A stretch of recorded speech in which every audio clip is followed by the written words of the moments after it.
Nadagdagan pa ng destinasyon ng world-class na kakao ng Davao Region. Ito'y matapos makapag-export ng premium cacao fermented beans ang isang kooperatiba sa isang trader sa New Zealand. Yan ang ulat ni Israel Damaulao ng PTV Davao. Umabot na sa global market ang kakao ng Davao del Norte. Matapos ang ilang dekada, muling nakapag-export ang lalawigan ng 6 na metric tons ng premium fermented cacao beans sa New Zealand sa pamamagitan ng isang kooperatiba. Naging posible ito sa tulong ng DA Region 11 at DTI 11 na nagbigay ng technical na suporta, quality assurance at tulong sa pagpasok ng produkto sa pandaigdigang pamilihan. We assisted sa Rapid Growth Project. And then, nag-consolidate na po siya kay buying siya from farmers associations in Kapalong and in San Isidro. Nagsimula ito sa isang cacao congress sa Cebu kung saan ipinakilala ng kooperatiba sa tulong ng DTI ang fermented cacao beans nito.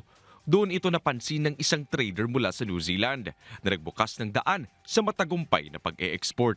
Ayon sa DTI 11, patuloy nitong pinapalakas ang market linkages upang mas makilala ang kakao ng Davao Region.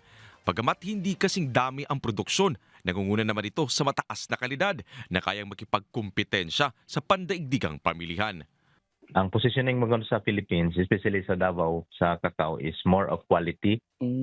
Kay di kay tadako og in terms of bulk cacao gid na i-compare nimo sa other countries.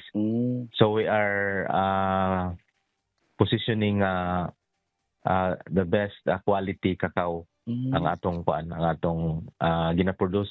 Patuloy ang mga programa para sa mga lokal na magtatanim ng kakao upang lalo pang mapalakas ang kanilang pagpapaunlad sa agrikultura. Kabilang dito mga proyektong sinusuportahan ng International Fund for Agricultural Development o IFAD at DTI Rapid Growth Project. Israel Damaulao para sa Bayan.